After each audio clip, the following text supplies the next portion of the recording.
जय हिंद साथियों। स्वागत है आप सभी का आज के डेली करंट अफेयर्स के इस सेशन में। तो आज है 3 अक्टूबर 2025 और हर रोज़ की बात फिर से हम लोग चर्चा करेंगे आज के 10 सबसे महत्वपूर्ण करंट अफेयर्स पर, जो कि आपके सभी प्रतियोगी परीक्षाओं के लिए बेहद ही उपयोगी है। तो चलिए बिना देर किए शुरू करते हैं आज के क्लास को। तो जैसा कि आज का पहला प्रश्न है कि भारत का पहला आधिकारिक तौर पर बाल विवाह मुक्त घोषित जिला कौन सा है। भारत का पहला आधिकारिक तौर पर बाल विवाह मुक्त घोषित जिला जो है कौन सा है, तो इसको याद रखिएगा, बालोद, जो कि छत्तीसगढ़ में है। बाल विवाह मुक्त जिला का मतलब कि पिछले 2 साल में एक भी बाल विवाह का मामला दर्ज न हो और सभी पंचायत या नगर निकायों को प्रमाणित किया गया हो। बालोद में 2 वर्षों से शून्य मामले रहे, फिर दस्तावेज जांच और कानूनी प्रक्रिया के बाद 436 ग्राम पंचायतों और 9 नगरीय निकायों को प्रमाण पत्र मिला। यह घोषणा छत्तीसगढ़ सरकार ने आधिकारिक रूप से किया। मीडिया में PTI, times of India, money control आदि ने रिपोर्ट किया। यह उपलब्धि चाइल्ड मैरिज फ्री इंडिया राष्ट्रीय अभियान के तहत जो है मिली। राज्य का लक्ष्य क्या है, तो 2028-29 तक पूरे छत्तीसगढ़ को बाल विवाह मुक्त बनाना इसका मुख्य लक्ष्य है। पड़ोसी प्रगति की बात करें तो सूरजपुर जिले की 75 ग्राम पंचायतें भी आधिकारिक रूप से बाल विवाह मुक्त घोषित हुई। प्रशासन, जनप्रतिनिधि, आंगनबाड़ी और समुदाय संयुक्त भागीदारी, तकनीकी सहयोग में यूनिसेफ का उल्लेख जो है ये है सहयोग मॉडल के रूप में। अगले प्रश्न की बात करते हैं तो वर्ल्ड ग्रीन इकोनॉमी समिट 2025 जो है कहाँ से शुरू हुआ है। वर्ल्ड ग्रीन इकोनॉमी 2025 समिट 2025 जो है कहाँ से शुरू हुआ है, तो इसको याद करिएगा, दुबई, संयुक्त अरब अमीरात से, यानी कि दुबई से। यह एक वैश्विक मंच है जहां पर हरित अर्थव्यवस्था, स्वच्छ ऊर्जा और जलवायु कार्रवाई पर नीति, निवेश और तकनीक पर चर्चा होती है। 2025 का आयोजन 1 से 2 अक्टूबर को दुबई वर्ल्ड ट्रेड सेंटर के शेख रशीद हॉल में हो रहा है। इसे Dubai Electricity and Water Authority, World Green Economy Organization और Dubai Supreme Council of Energy ने मिलकर आयोजित कर रहे हैं। 2025 की थीम क्या रही है, तो innovating for impact, accelerating the future of the green economy, यानी कि प्रभावकारी नवाचार और हरित अर्थव्यवस्था को तेज करना 2025 की थीम रही है। यहाँ वेटेक्स 2025 के साथ जुड़ा है, जिससे पानी ऊर्जा तकनीक के समाधानों पर संयुक्त चर्चा होती है। पिछले रुझान की बात करें तो 2014 से अधिकतर संस्करण दुबई में ही होते आए हैं। फोकस जो है हर साल नीति, फाइनेंस और क्लीन टेक्नोलॉजी पर रहता है। COP शिखर सम्मेलन वैश्विक जलवायु वार्ता पर केंद्रित होता है, जबकि WGS हरित अर्थव्यवस्था और निवेश क्रियान्वयन को आगे बढ़ाने पर केंद्रित रहता है। नेक्स्ट प्रश्न की बात करें तो भारतीय सेना ने ड्रोन कवच अभ्यास कहाँ आयोजित किया है। भारतीय सेना ने ड्रोन कवच अभ्यास जो है कहाँ पे आयोजित किया है, तो इसको याद रखिएगा, पूर्वी अरुणाचल प्रदेश के अग्रिम क्षेत्र में जो है ड्रोन कवच अभ्यास आयोजित हुआ। ड्रोन कवच एक फील्ड ड्रिल है जो ड्रोन युद्ध और काउंटर ड्रोन तकनीक या रणनीतियों की तैयारी पर केंद्रित होती है। यह अभ्यास 25 से 28 सितंबर 2025 को पूर्वी अरुणाचल प्रदेश के अग्रिम इलाकों में वास्तविक युद्ध जैसे हालातों में किया गया। स्पीयर कॉर्प्स ने ITBP के साथ मिलकर के टारगेट अधिग्रहण, सक्रिय निष्क्रिय काउंटर ड्रोन उपाय और टारगेट न्यूट्रलाइजेशन की प्रैक्टिस की। कई TTPs विकसित करके यूनिट स्तर पर ड्रोन रोधी क्षमता को मान्य किया गया। इसी महीने हालिया रुझान की बात करें तो इसी महीने अरुणाचल प्रदेश में सियोम प्रहार नामक ड्रोन केंद्रित अभ्यास भी हुआ, जो ड्रोन एकीकरण पर केंद्रित था। राष्ट्रीय तुलना की बात करें तो अक्टूबर में मध्य प्रदेश में त्रिसेवा एकीकृत ड्रोन या काउंटर ड्रोन अभ्यास का कार्यक्रम भी तय हुआ है, जिससे क्षमता निर्माण तेज हो रहा है। आज का अगला प्रश्न है कि RSS की शताब्दी पर स्मारक डाक टिकट और स्मारक सिक्का किसने जारी किया। RSS की शताब्दी पर स्मारक डाक टिकट और स्मारक सिक्का जो है किसने जारी किया, तो इसको आपको याद रखना है, प्रधानमंत्री नरेंद्र मोदी ने। किन्होंने?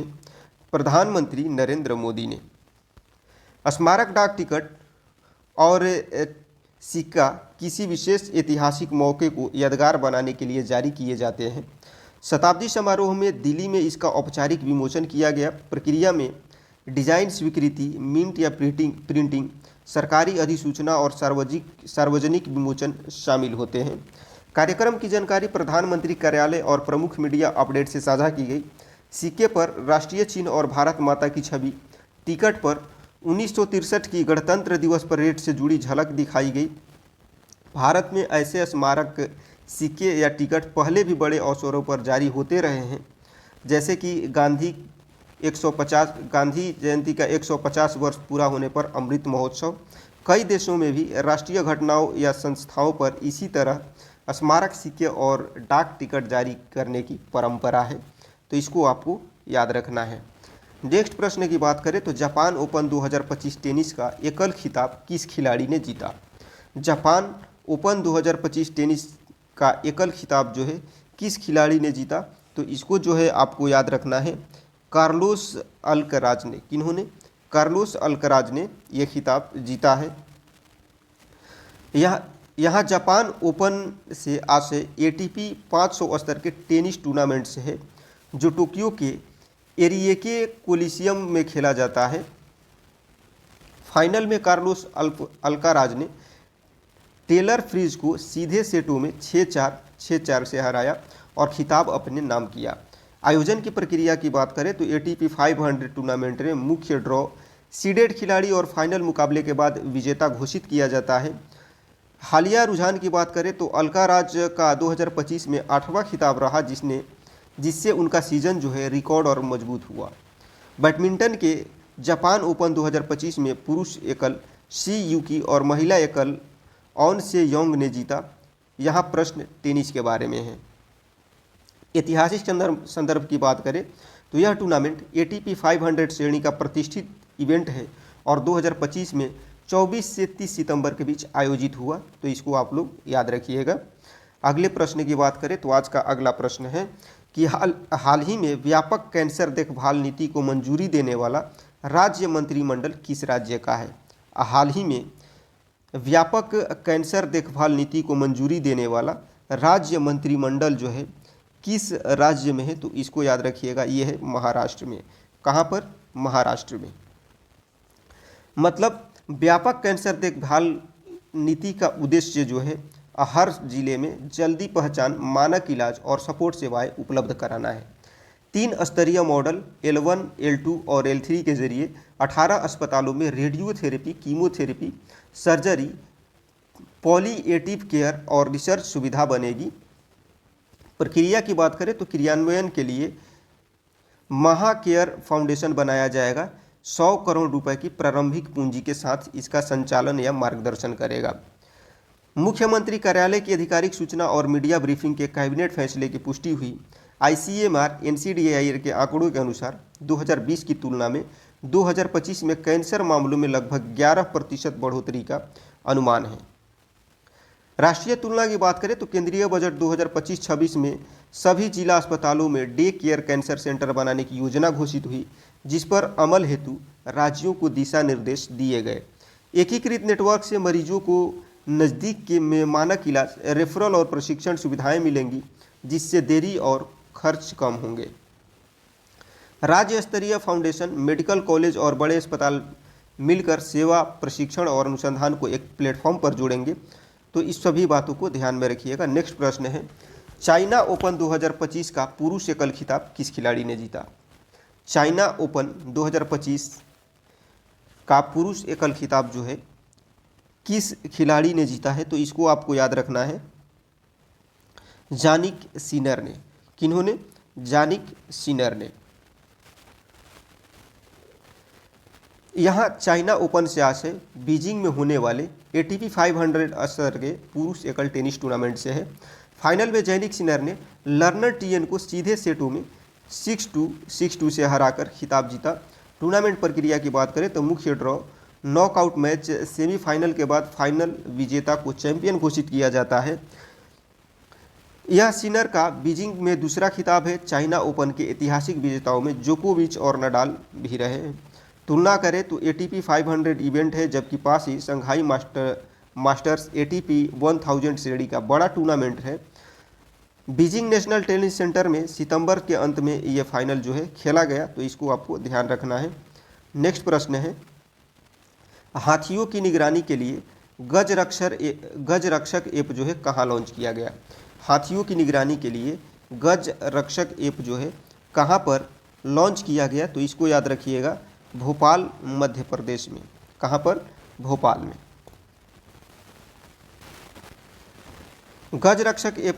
गज रक्षक जो है एक मोबाइल ऐप है जो हाथियों की लोकेशन और मूवमेंट को रियल टाइम में ट्रैक करके चेतावनी देता है ताकि मानव हाथी संघर्ष कम हो।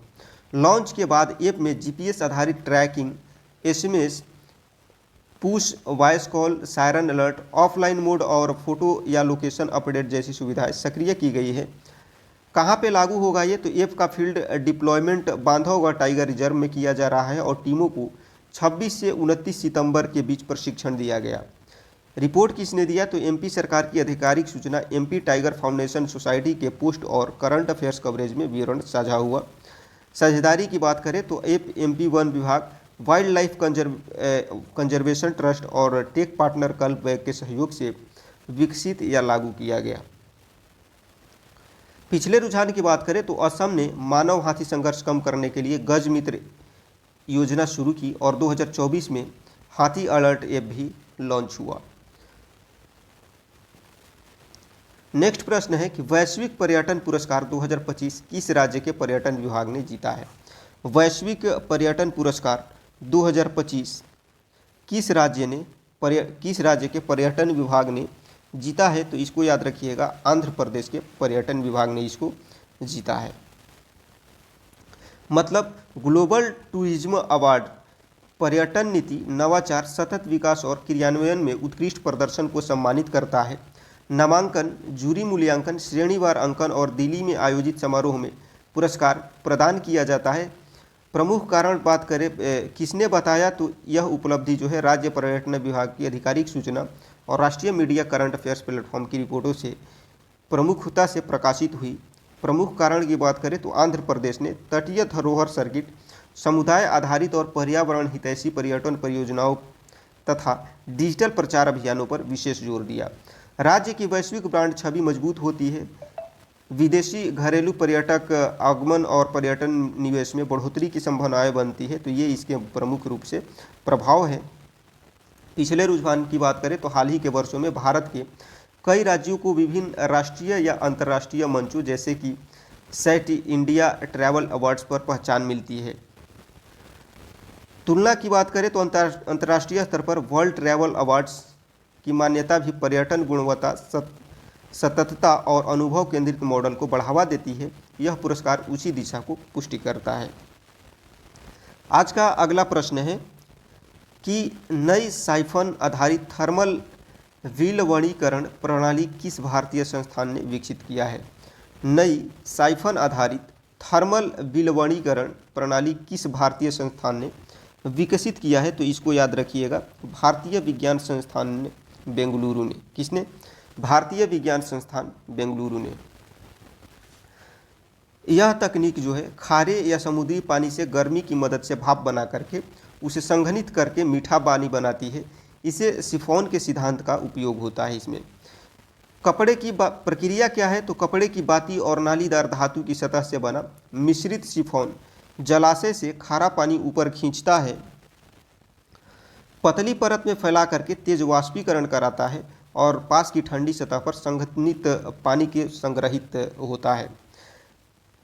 खासियत इसकी क्या है? तो पारंपरिक सोलर स्टील की तुलना में तेज है, ये कम लागत और स्केलेबल है। नमक जमाव को सिफॉन प्रवाह पहले ही धो देता है, इसलिए रुकावट जो है कम होती है। प्रदर्शन की बात करें तो धूप में उच्च उत्पादन देने के लिए मल्टी स्टेज वाष्पीकरण कंडेंसर से गर्मी का पुनर्चक्रण किया जाता है। साधारण एल्युमिनियम और फैब्रिक से बने घटक जो है उपयोगी है।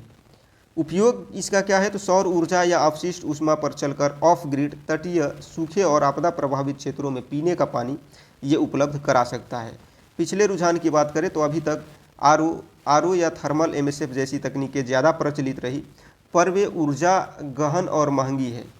यह प्रणाली कम ऊर्जा निर्भर और रख रखाव में सरल विकल्प देती है।